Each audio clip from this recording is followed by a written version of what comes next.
So Martin, we talked about how IT is organized, how you manage it, how you structured it, restructured it. Let's talk about your leadership style. How would you define your own leadership style, and can you give a couple of examples? Sure. Okay. Well, I'd always want to be participative as a leader. So I believe that teams deliver. Any individual, now however senior that individual is, as an individual has limited capacity, but an engaged team can deliver 10 times or 100 times more. So for me, it's all about how do you facilitate getting the team in a good place to be successful. That involves listening, having balance, having an environment where people feel they can speak up and their contributions will be valued, making sure it's a diverse team so you get many different perspectives, making sure that people feel fairly treated so there's no personal barriers to making that effective contribution. And that kind of engagement, participation, creating the environment where the sum is more than the whole is more than the sum of the parts is really important to me. In addition, something else I think is really important is making sure that the team recognises when it's been successful. In any digital organisation, there will be hundreds of things underway at any one time. And it's ever so easy to spend all your time focusing on the things that are less than perfect, because there always will be some things that are less than perfect. But I think it's important to make sure you recognise what has been achieved and build confidence that because we've done this, we can go on to greater things. So participation, making sure that there's an environment where people can be successful, open, transparent is important for you. What do you think your people, or people that work with you, say about you when you're not around? Well, I think that say some positive things. So I think that recognise the participation, acknowledge the level of ambition that I try and bring into organisations that I work for. And it's about doing something that's going to push boundaries, be significant. I think they might also comment on, I do value delivery really, really highly. And that means that as a last resort, I can become quite hands-on. And people might say that didn't give us the headspace we'd want. If you'd given us a bit longer, we could have fixed that. I think that another criticism that some might make would be about being a perfectionist. I do like, when something's deployed, the user experience to be really, really good. Now, you can improve over time, but you need to achieve a good enough initial standard, one that will pleasantly surprise the user community. And I can be, the downside of that, you can be called a perfectionist, over-focusing on detail. So you put the bar pretty high in your work. So in your work in general, what is it that makes you happy? When are you content? When are you happy? When you go home and say, this was really a good day? So for me, the ultimate measure of success is delivery. Have we got things done that I myself regard as significant and worthwhile achievements? Something I will look back on as a good use of my time. So this year, for example, there are several things that would immediately come to mind. The completion of our virtual cloud data center, the go live of our data lake, the deployment across the organization of our new intranet-based capability would be just three things in the first half of the year. And it is through measures like that, things like I say, look, have I contributed to helping to make those things happen? It's never all me, so I've only made a relatively small part of the contribution, but have I been part of those successes, both in shaping them to begin with, and in then enabling that to happen? That brings me to another thought on my leadership style. I will consciously seek to build, the understanding and support for a relatively ambitious agenda, I'll then look to get the capability and resource in place to deliver on that. And I'll also look to protect the team so they have the space to deliver within that framework. Yeah. What is it that really challenges you? When you get excited about things in your professional life? There are so many different dimensions, and I'd find it really hard to pick out one above all others. But in terms of the things that come to mind that I've been particularly passionate in championing FCA, the concept of a digital platform and the concept of making sure that everything that is done that's part of that platform contributes to the cross-cutting digital enablers as well as the immediate business need. That's certainly something I've been passionate about. The communities of practice and recognising the need to invest in those and securing support from the broader organisation to put significant resourcing into them, but also dedicated full-time resource to make sure each is going to make progress and build momentum. Your role here as a CIO when you joined was clearly to do a reorganization, a restructuring of the team, and you're almost there, let's say. You're now in the transformation phase of that. How do you see today and next year your fundamental role as CIO in this organization? CIO role I see as a number of elements to it. So innovation, but innovation from a business perspective. How can technology best contribute to the effectiveness of the FCA in achieving the outcomes for the public? And that is always my starting point. Technology is a tool to a business end, making sure we are contributing to that end, making sure we're doing so in a way where we are thinking of what is becoming possible, because new things become possible every year with the pace of technology innovation. How do we bring that and engage our business colleagues so we are collectively seizing the opportunities that are there, and ensuring that as we go through our planning cycles that we've got a appropriately innovative target for how we're going to bring the benefits of what's possible into the FCA. So I see that as the first part of the role. Yeah. The second element is about capability, because if you develop the vision, you then need the capability that allows implementation of that vision. And the capability, the heart of the capability is people. And the modern world is so diverse in terms of the range of things happening, so complex that the command and control paradigm no longer works. Recruiting people who can, right skills, can do attitude. It's about creating the environment where they can be successful. It's about empowering them to then seize that opportunity and be successful in their own right.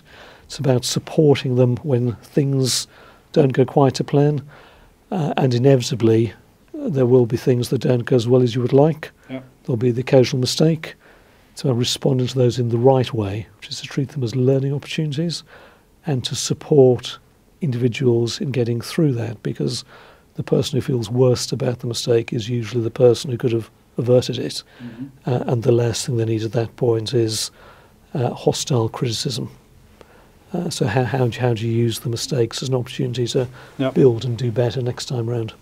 So that's the second element, building that capability, and the communities of practice I've mentioned are a means of sustaining that capability and making sure it remains fresh and current.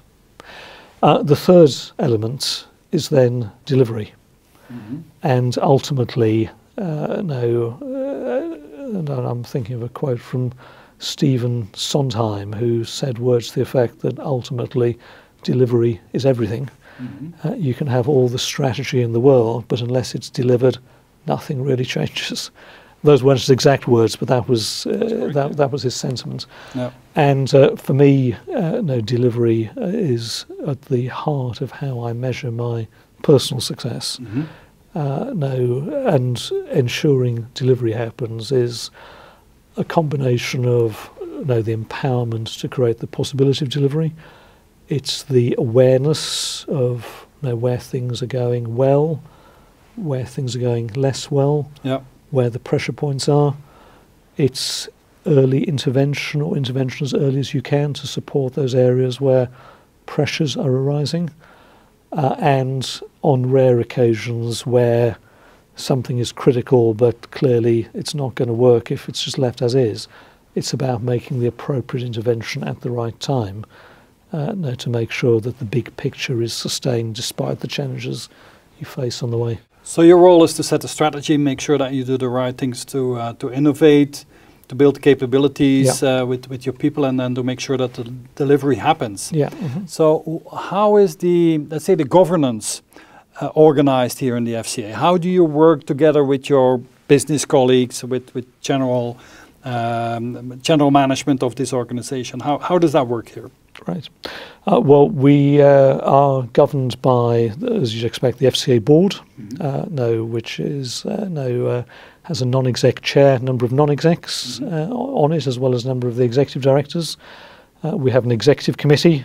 We then have an executive operations committee that makes the decisions on approving and overseeing the majority of our digital delivery.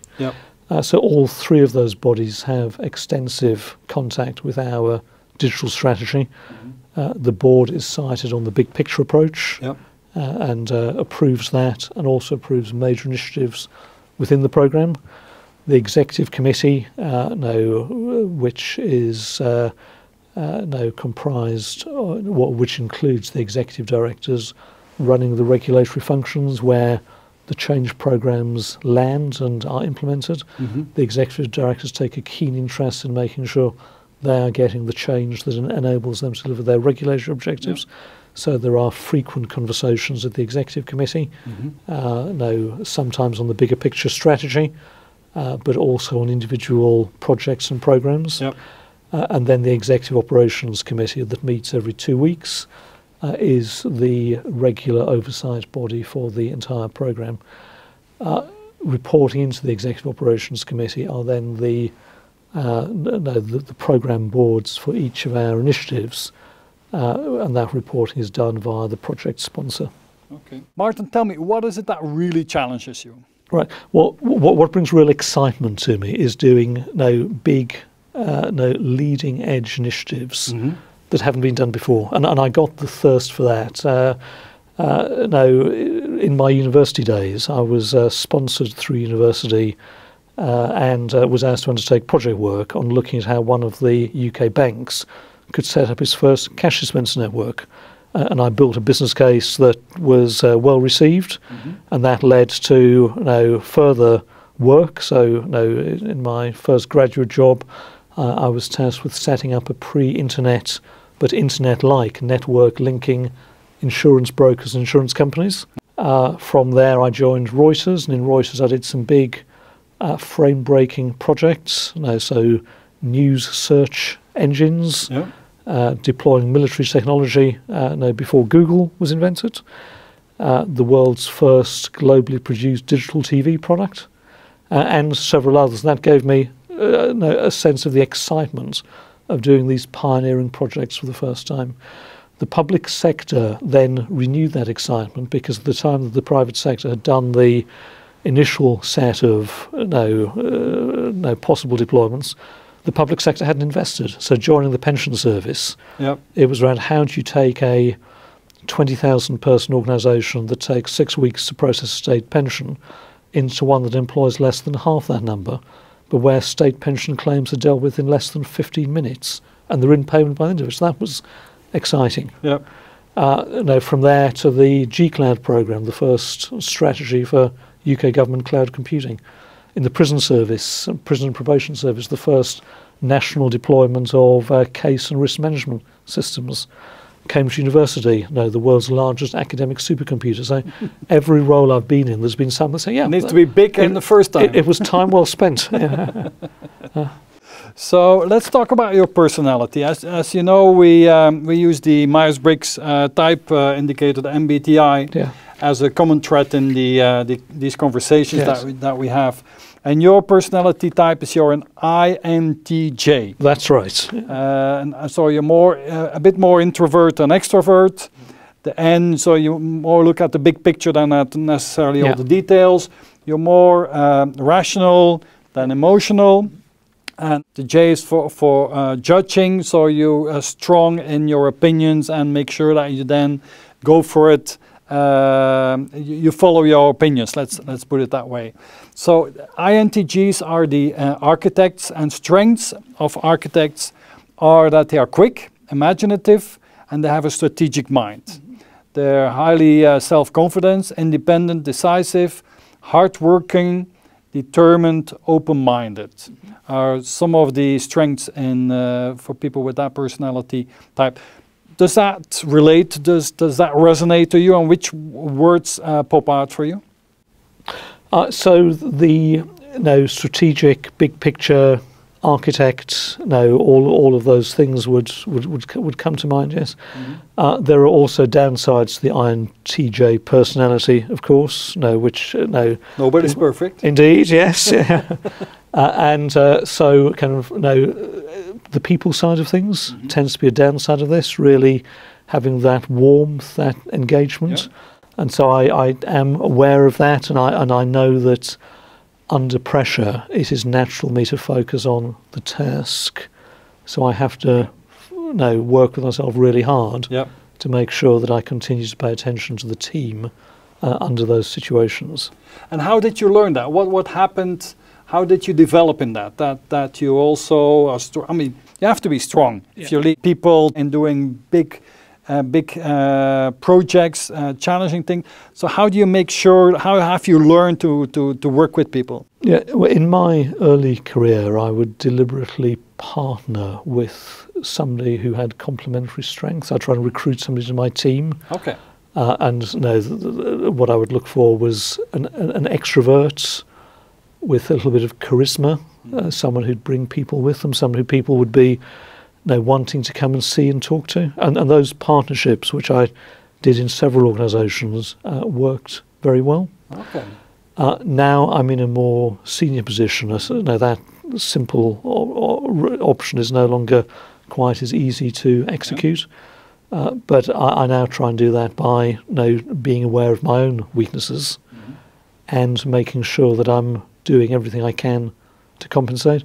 I also get regular feedback. So we have I have an annual 360. Oh yeah, that gives me feedback from many levels of the organisation. There's a staff survey, of course, that gives a sense of how the team is doing as a whole. And I am a sponsor for 2 colleagues from the Black and minority ethnic community.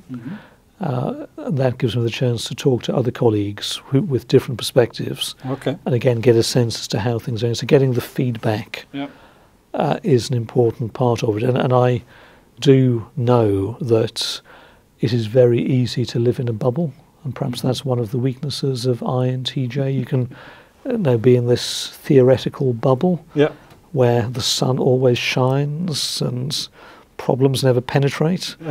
But you've got to step outside the bubble and understand what it's like for others dealing with the real world. You've been working in government for the last 16 years. As a top digital leader, I can imagine that in private sector you could make more money than you can make here in government. What is it that drives you to be a leader here in government? Firstly, the public value, impact. That does resonate. It makes it feel more than a job. It delivers something back for society. You can see that the work you're doing is helping many people across the country. So that is one, it brings satisfaction. But I'd also say in terms of challenges for digital leaders, the public sector is large in scale, and it has in some cases, certainly some of the areas I have worked in, the amount of change that's been possible because of historical underinvestment Yep. has been substantial. So in terms of, if you like, you've probably got a sense somebody gets kicks from delivery. The amount of delivery that's possible in a large organisation Yep. that is behind where it could be, that has the realisation it needs to catch up Yep. and make a big difference, that can bring enormous satisfaction from someone like me. Let's talk a bit about values. What are the core values that you live by? And for instance, you told me you have 2 kids, 2 children that are in the early 20s in university. What is the values that you want them to take on from you? Well, the first I would say is you've got to have balance in life. Mm-hmm. At the end of the day, and I've over the last few years, both of my parents have passed away, Mm-hmm. and in their later years, one thing that was very, very clear to me, in the final few years, family is all you have. Mm-hmm. Everything else has gone, work, friends, Yep. it's just family. So family really, really matters. And doing what it takes to build and sustain an effective, a strong family, Yep. that you have to make sure you do that. And it's very easy with the excitement of what's to be done in the working world to push that too far back the journey. So that's one of the values. Make sure that balance is there so the family is not neglected and indeed is better than not, is in a good position. Now, beyond that, I would say for me, achievement. Mm-hmm.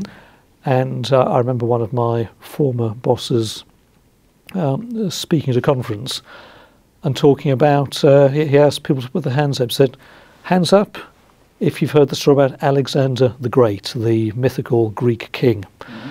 And just about everybody in the room had heard the story of Alexander the Great. His second question was, who's heard of Alexander the Average? Nobody'd heard of Alexander the Average, and that was his point exactly. People remember people who do extraordinary things, so that is part for me as to why time goes very quickly. Let's try and use the time to the best possible effect. Mm-hmm. In delivering that achievement, doing it in a fair way, a fair and inclusive way that is sustainable for the medium to longer term, Mm-hmm. I would call out. We've all seen people try to take shortcuts, step over their colleagues. Nobody likes it. It doesn't work. Mm-hmm. And I feel uncomfortable if I see that happen. I certainly never want to do it myself. And a final one for me would be, and it's an overused word, but integrity. Mm-hmm. Can you sleep soundly at night? Can you say, yes, I've done the right things for the right reasons? I've lived up to my values. I haven't got any concerns I'm going to be found out at some point. So you sleep well? I do sleep well. Very good. You have a hard-working job here. Mm-hmm. I can imagine you put in a lot of hours and a lot of energy. What is your way to relax and not take your problems and the issues home? How do you put your feet back on the ground? Right. Okay. Well, firstly, I make sure that when I get home, the norm is I do not do any further work while at home. I may do some reading on the way home, but once home, that is it. Yep. Secondly, I will usually get some exercise every day. So this building we're in now has a gym on the floor above us.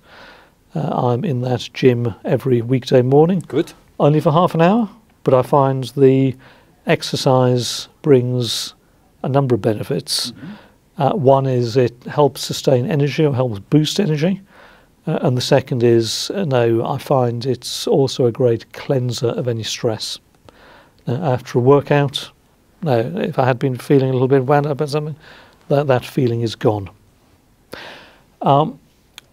What else do I do? So I make sure that at weekends I will, and I'd like to say I never do any work at weekends, but I would be misleading if I said that. but I do make sure that no, there's no more than a few hours work at weekends. So Martin, do you have any personal mantra that you live by? Yes, I'd say I seek out challenges. When I've got those challenges, plan for success. It's very easy to spend your time thinking about why things might go wrong and all the reasons why things can't happen. Yep. But what I've found from early on in my career, if you say, look, this is an achievable goal, we're going to work back from that goal and build a plan that's going to get us there, more than half the time you can pull that off. Yep. Not always, but more than half the time. Who do you look up to in your life, in your professional life, your private life? Who are the people that were like your mentors in your professional life? Right, so a number of people come to mind as mentors in professional life. The first is a former colleague, Jerry Spencer, who was a mentor in my very first job. And what I've really admired about Jerry was his entrepreneurship within a large corporate. Jerry was so creative, so bright, so willing to envisage possibilities and think about how to make them happen that he was an inspiration. Secondly, Alexis Cleveland, who I worked for 5 or 6 years when she was Chief Executive of the Pension Service. And Alexis, what impressed me about her way of being was her passion for the customers the organisation served. She described this in terms of her desire to build an organisation that was there for every pensioner in the country, but came through particularly for the most needy, that was quick, pleasant and satisfying to deal with, and which was there for everybody. Yep. The vision Alexis encapsulated and the power of that vision was compelling. Thirdly, again, it's a former boss, Michael Spur, who until recently was Chief Executive of Her Majesty's Prison and Probation Service, and a very difficult job running a correctional system, particularly at a time of austerity, and the sheer utter decency, the human spirit, the care for the fellow human being that Michael always encapsulated, again, was a true inspiration. Yeah. One of my favorite questions in or topics in these conversations that I have with digital leaders and CIOs around the world is, Martin, what is and what has been your most brilliant failure, and what did you learn from that? Right. Okay. Well, my most brilliant failure was a failure on spectacular scale, and it has been spoken about in the UK press as the biggest IT failure in history. Whoa. And I'm referring here to what the press described as the £12.7 billion National Health Service Programme for Information Technology, or NPFIT, as it was known. Yep. The programme was set up by Richard Granger, who moved on after a number of years, and I was one of 2 people appointed to be Richard's successor at a point when the programme had delivered a number of successes, but was also exhibiting some difficulties, particularly with the deployment of large systems to acute hospitals, which is the most complex part of the health system. And these projects were running years behind schedule and causing usability and productivity issues for clinicians when deployed. At that time, everything I had attempted to deliver, I had been successful at, and I was, on taking the role, was buoyed up by 360-degree feedback. Somebody had written, "Martin, no problem, too big." But boy, did I find one too big. It became clear to me within about 9 months of joining that it was not going to be possible to achieve the turnaround that I was originally seeking to achieve. There were too much water had gone under the bridge.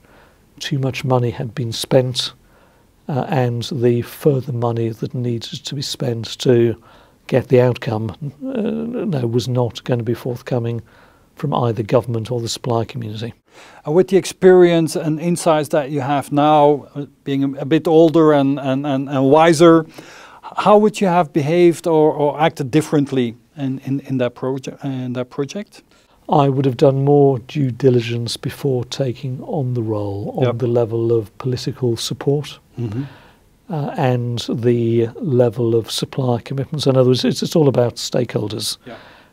Because if the stakeholders have limits in their support and those limits are not sufficient to get the initiative over the line, then failure, with hindsight, I would recognise as potentially inevitable. Okay.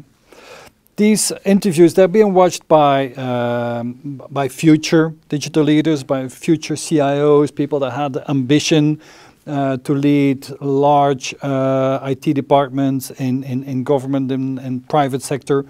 What would your advice be to people that have this ambition? What are your secrets to success that you could pass on to them? Yeah. Firstly, would be think creatively. Go into an organisation thinking about how you can perhaps do something nobody had ever expected. And something that people will say. So I can remember a phrase that a colleague in the pension service used on a 360. They said that as a result of some of the work I'd done, the organisation was now had a belief that it could deliver new levels of possibility. So that sort of is the environment, one way you're going to be capable of getting the organisation to think bigger in terms of what it's trying to achieve. The second would then be about the importance of delivery. And when you're early on in your career and you haven't got, you're working within a system that somebody else has set, think about, do you have the levers you need to achieve the delivery? So I can give you an example where I decided very clearly I needed to push the boundaries. And that was shortly after I first entered the public sector. I was tasked with delivering the digital enablers for a transformation of a public service that was very large. The transformation ambition was very high, and the timescales had to be very short. So putting that together, so this program is really very challenging, therefore pretty high risk, therefore needs a true A team to deliver it, and it needs an A team that will be there throughout the duration of the 4-year delivery. At that point, public sector procurement policy was interpreted as meaning you could only procure for what you could specify, and because you only specify the first 6 months, that meant you'd have to re-procure another supplier 6 months in. So first of all, there isn't the time for that, and second, the learning curve and the inheriting other people's work and saying, well, that never worked properly, had to be redone. All of that would have meant failure was inevitable. And so I started to say, look, we need a new procurement policy. And to begin with, people said, look, we can't ask these questions. This is what we're required to do. The last person who asked that question suddenly disappeared. We don't know what happened to him. But I said, look, it's better to fail early and exit the organisation early than fail over 3 years. So I'm going to find the person and say we need to change the policy. It took me a long time to work out who the person was. And when I ultimately find the person, it was somebody within a few months of retirement. And he tried to avoid having a meeting with me. And when I found him, his opening comments, he said, I'm terribly sorry. I said, why are you sorry? He said, well, you've been trying so hard and you've been so insistent on coming to see me. I must have upset you or offended you in some way. I said, no, that's not the issue. Here's what it is. And he said, well, thank you for giving me feedback. I haven't had feedback for years. And the policy was changed. And now I looked back on that and said, well, look, I know how easy it would have been to accept the received wisdom and not challenge that. But look how easy it was in practice. So I'd say, look, if you feel over-constrained by the system you're in, challenge it and seek to change it. If you can't change it, better to leave early than fail medium term and move to an environment that's more conducive to your success. Okay. And my third piece of advice would be, no, at the end of the day, everything is about people. Mm-hmm. So make sure that you are working in, you're developing your approach in the organisation in a manner that takes into account of both your business and personal objectives and the people factors. If you find something that resonates with the people in the organisation, you can achieve 100 times more than where the people are trying to pull against you. Yeah. So Martin, in life and in business, not everything is success. Sometimes you have to deal with disappointment and with frustration. Can you give an example how you do this? Yes. Well, first of all, I have learned to recognise that a degree of frustration is inevitable in your professional life. Mm-hmm. So in my early career, with hindsight, I was undertaking a search for the frustration-free job. Now I realise that no job exists. This was brought home to me at KPMG, where a colleague shared with me that he had come to observe from all the consulting work he'd done that job satisfaction could be expressed in a formula. The formula is like this: job satisfaction, he said, equals fun multiplied by money divided by frustration. He said, sadly, there is no such thing as the frustration-free job. Yeah. Every job has an element, but hopefully it's quite small. Hopefully the job satisfaction is high and the money isn't a barrier. Then job satisfaction is good. But if frustration is high, however much money you paid, it doesn't really matter. So the first is recognise it's inevitable. Yep. But how much there is often is down to how you respond to the triggers. Yep. What I have learned to do over time, because there were times in my earlier career when I would, to a degree, get irritated by colleagues. And I've worked once or twice for a line manager who I've found frustrating to work for. Yep. But I've come to realise that you've got to take personal responsibility. If there is frustration in the relationship, what can I do to change it? Yep. How can I take control of the situation and influence it?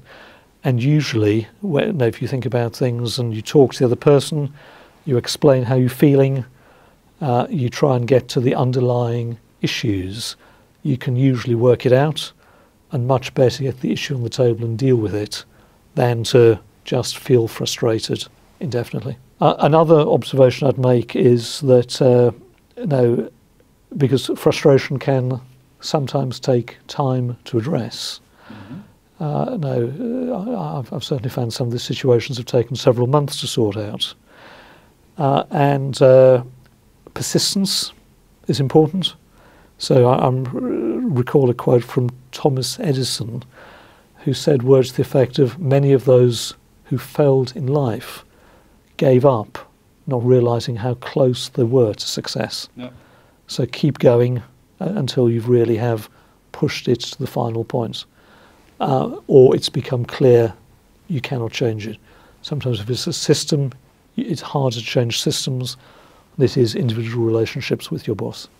So with that, Martin, I would like to thank you for your time, for your hospitality, for all the insights and the experiences that you shared. It's been a great pleasure. Thank you for coming.